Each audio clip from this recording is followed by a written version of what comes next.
Proclamação do Evangelho de Jesus Cristo, segundo Mateus. Glória a vós, Senhor. Naquele tempo, vendo uma multidão ao seu redor, Jesus mandou passar para a outra margem do lago.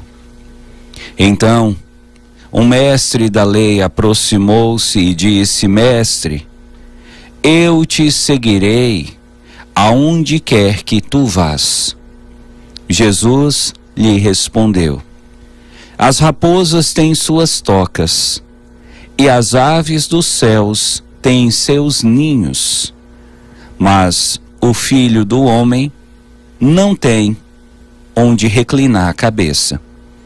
Um outro dos discípulos disse a Jesus: Senhor, permite-me que primeiro eu vá sepultar meu pai.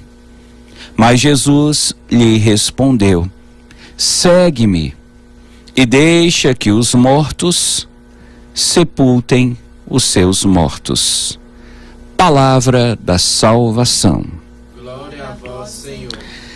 Queridos irmãos, queridas irmãs, queridos ouvintes e internautas, na liturgia da segunda-feira da 13ª semana do tempo comum, a igreja nos traz esse texto que nos conta como Jesus reagiu a duas pessoas que foram chamadas a segui-lo.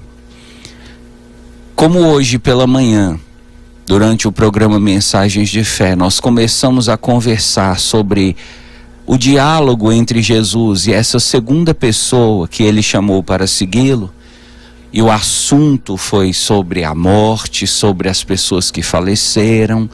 Eu gostaria de dar continuidade nessa explicação, trazendo para você algumas informações que na parte da manhã eu não pude trazer por causa do horário, por causa do tempo curto que nós tínhamos para a reflexão. Agora à noite, como temos algum tempo, então nós vamos dar prosseguimento, vamos aprofundar mais nesse texto. Vou ler para você o trecho novamente, e eu quero que você preste muita atenção nas palavras de Jesus. Jesus convidou uma pessoa para segui-lo, e a pessoa disse assim: Senhor, permite-me que primeiro eu vá sepultar o meu pai. Essa pessoa estava dizendo para Jesus que naquele momento estava acontecendo um velório, o pai daquela pessoa havia falecido, e essa pessoa queria se despedir do pai que faleceu, queria praticar os ritos fúnebres do velório, do sepultamento, e depois de sepultar o pai, essa pessoa prometeu: eu vou seguir Jesus. E Jesus respondeu para a pessoa a seguinte frase, e é sobre ela que nós vamos conversar. Jesus respondeu: segue-me e deixe que os mortos sepultem os seus mortos. Eu confesso para você que durante um tempo na minha vida, eu ficava sempre questionando o que queria dizer essa frase: deixe que os mortos sepultem os seus mortos. Jesus falou isso para esse jovem que estava com o pai falecido, estava acontecendo o velório. O que Jesus queria dizer quando ele usou essa frase? Deixe que os mortos sepultem os mortos. Só fui conseguir entender essa frase com a ajuda de um santo, que aliás uma das mentes mais brilhantes que passaram pela igreja. O nome desse santo, Santo Agostinho. E Santo Agostinho, refletindo sobre esse texto, disse assim: Jesus quis mostrar para esse jovem que existem dois tipos de morte.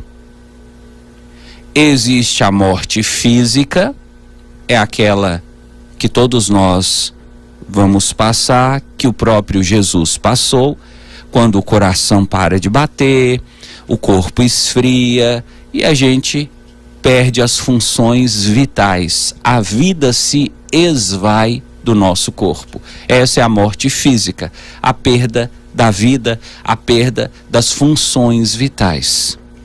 Quando é que acontece a morte física? Quando, para a medicina, quando o cérebro para de funcionar, a morte cerebral, o coração para de bater, a morte física. A morte física acontece então com o coração que parou de bater, os sinais vitais sumiram, a pessoa não tem pulso, o sangue não corre mais, começa a enroxar, aí a morte física aconteceu. E Santo Agostinho continua, e Jesus está explicando para ele que existe uma outra morte, a morte espiritual.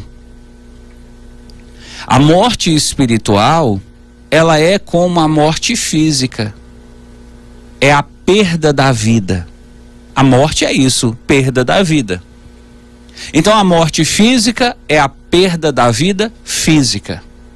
A morte espiritual é a perda da vida do espírito. Porque veja, nós seres humanos, nós somos um composto de corpo e espírito. Quando o nosso corpo morre, morte física. Quando o nosso espírito morre, morte espiritual.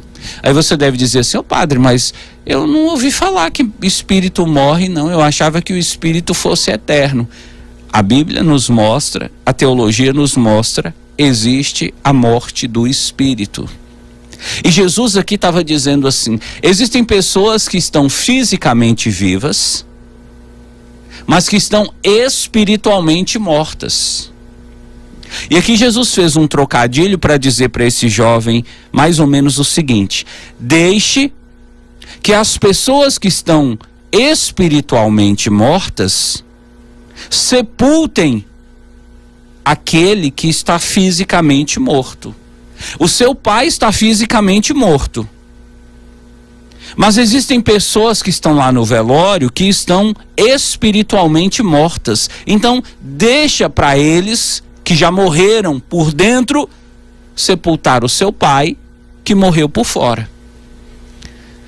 E isso nos leva a alguns questionamentos, né, Dona Maria, né, seu Zé? Por exemplo, como saber se eu estou morto por dentro?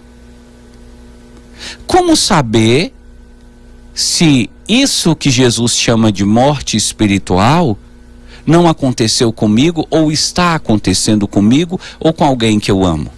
Então, nesses minutos que nos restam, eu quero trazer para você 4 sinais para você descobrir se você já está morto por dentro. Se a morte espiritual aconteceu com você. Você sabe, por exemplo, os médicos, os socorristas, os enfermeiros, pessoal que trabalha no SAMU, eles têm alguns métodos para averiguar se a pessoa está viva. Um dos métodos, por exemplo, abrir o olho da pessoa e observar a aparência do olho da pessoa. Você sabe que a pessoa, quando morre, ela vai criando tipo uma nata no olho. E o olhar vai ficando esbranquiçado. Então, abrir o olho da pessoa, o olhar está esbranquiçado, é um sinal de que já morreu fisicamente. Segundo sinal, eles colocam o dedo no pulso da pessoa ou no pescoço da pessoa para ver se está pulsando o sangue. Se o sangue está pulsando, significa que o coração está trabalhando. Se o coração está trabalhando, então a pessoa ainda está viva. Mas se eles colocam o dedo no pulso, se eles colocam o dedo no pescoço para sentir a veia da pessoa e ali não tem sinal, não pulsa, significa que a pessoa morreu fisicamente. Então veja, a morte física, ela é acompanhada de alguns sinais. E se você observar os sinais, você vai saber se a pessoa está viva ou morta. A morte espiritual, da mesma maneira, existem sinais que, se estiverem acontecendo, esses sinais apontam para uma provável morte espiritual. Vamos lá? Então vamos. Primeiro sinal da morte espiritual. Veja, é bem parecido com a morte física, né? A morte física, a pessoa morreu fisicamente, o corpo fica imóvel. Um defunto não se mexe, um defunto não se levanta, não senta, não deita, fica parado. Você pode empurrar ele que ele fica, você pode virar ele de cabeça para baixo, você pode jogar ele num buraco, você pode empurrar ele da cama. Um defunto é um defunto, não mexe, imóvel, estático. Um dos sinais da morte espiritual é quando a sua vida fica parada.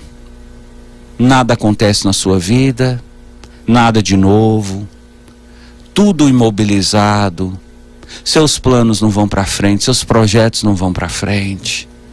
E o principal sintoma, o principal sinal, a pessoa que morreu espiritualmente, ela não tem vontade de fazer nada.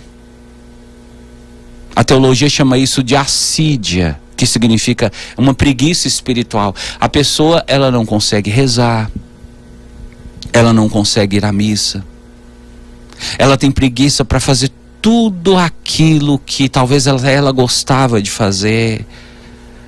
Ela gosta mais de ficar deitada, ela não quer levantar. Muitas vezes ela tem dificuldade até de tomar banho, de comer, não quer comer, não quer sair, não quer ver uma visita que chegou para visitá-la.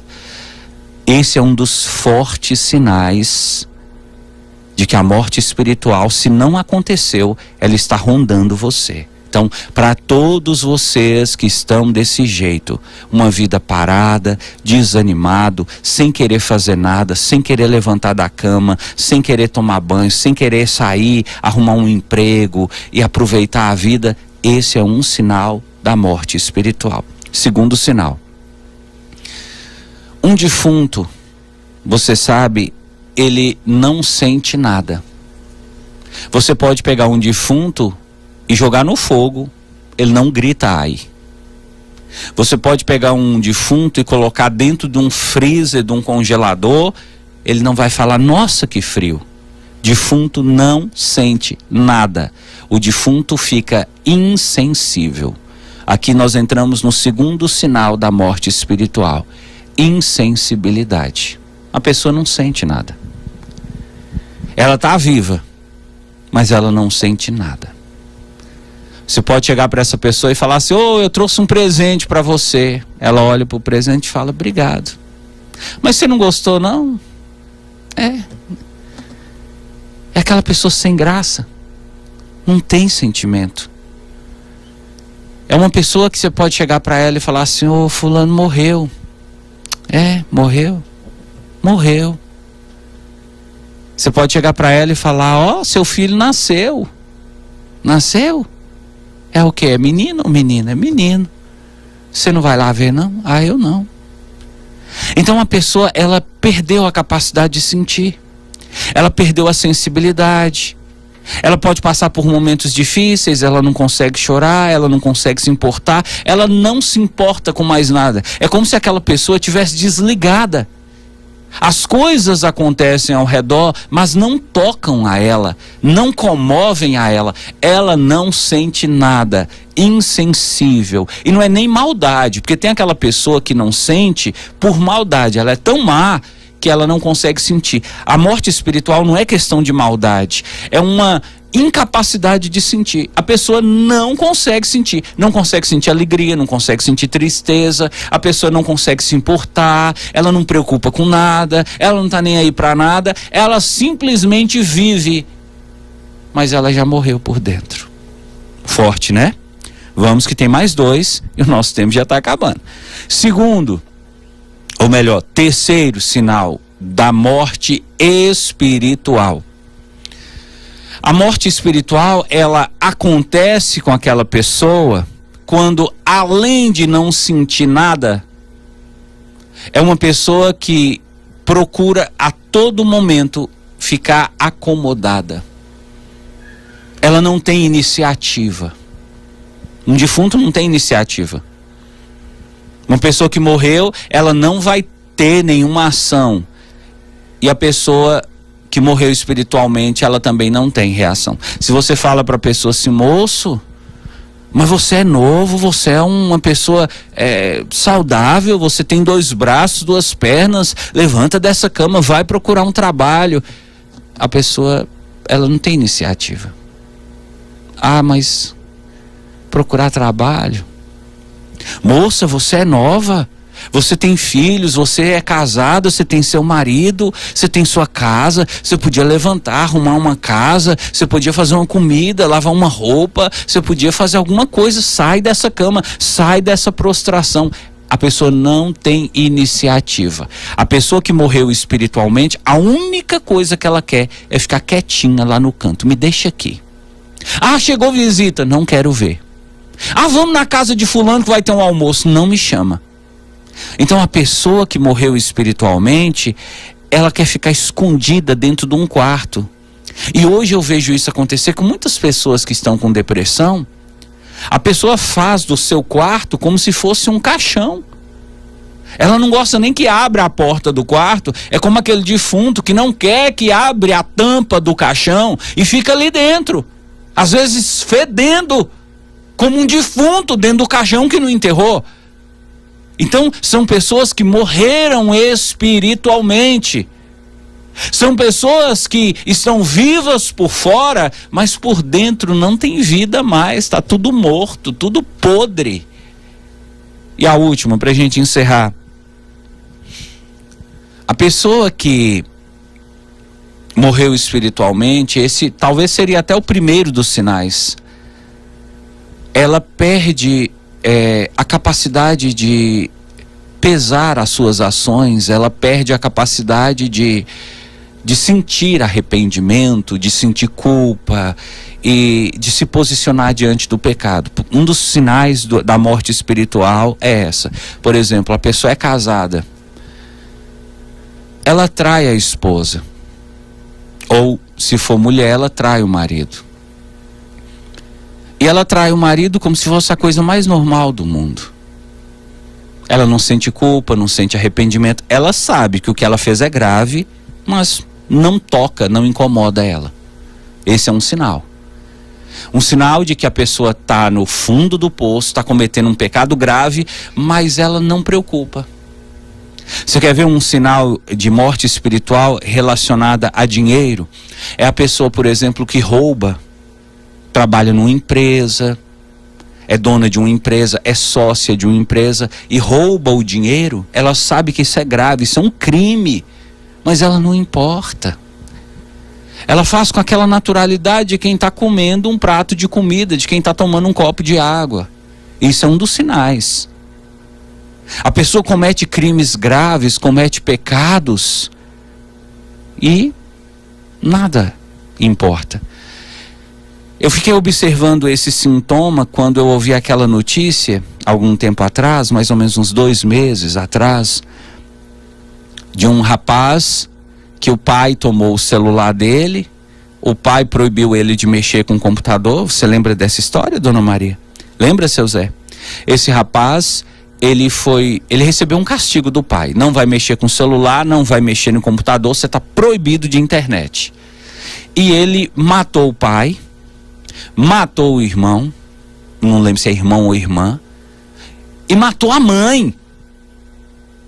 E os corpos ficaram lá no chão da casa, e ele simplesmente foi no quarto, trocou de roupa, colocou sua bermudinha, seu tênis, sua camisa, saltou os corpos e foi para a academia malhar.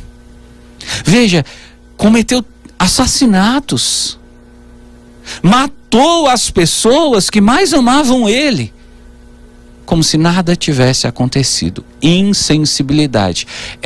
Insensibilidade diante do pecado é o primeiro sinal da morte espiritual. Aí você me diz, Padre de Deus, agora que o Senhor falou essas coisas, eu estou preocupado. Eu estou preocupada, porque eu estou achando que muito do que o Senhor falou acontece comigo.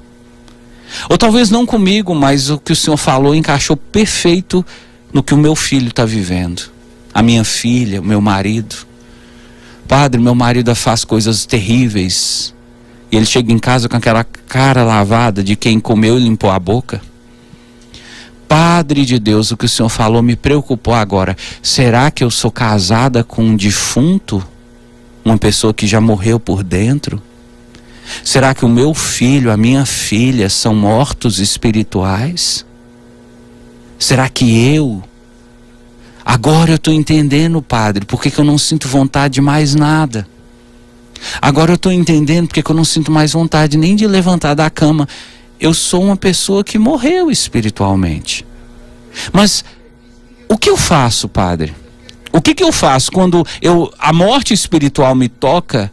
O que eu posso fazer? O Evangelho de hoje te dá a resposta. Seguir Jesus. Ir para Jesus. Jesus é especialista para lidar com gente que já morreu por dentro. Jesus foi capaz de ressuscitar pessoas que morreram por fora. Quem dirá pessoas que morreram por dentro? Se você for procurar Jesus, se você criar ânimo, pelo menos para ir numa igreja, se você criar ânimo, pelo menos para ouvir o programa Mensagens de Fé, as missas para a família, para rezar o seu terço em casa, colocar água para abençoar, tomar água benta, jogar água benta dentro desse quarto, que às vezes está fedendo igual um sepulcro. Se você começar a dar passos em direção a Jesus, Jesus também vai dar passos em direção a você. O que não dá, o que não pode, é você acomodar e dizer, acabou, eu não tenho mais força, eu não quero mais viver. Enquanto você tem vida, você ainda pode ter esperança. Mas veja, não é Jesus que vai tomar a iniciativa, é você. Jesus falou para esse jovem, segue-me e deixe que os mortos sepultem os mortos. Quando Jesus falou isso, Jesus estava dizendo, eu posso te dar a vida, mas quem escolhe entre a vida e a morte é você. Louvado seja nosso Senhor Jesus Cristo. Para sempre seja louvado.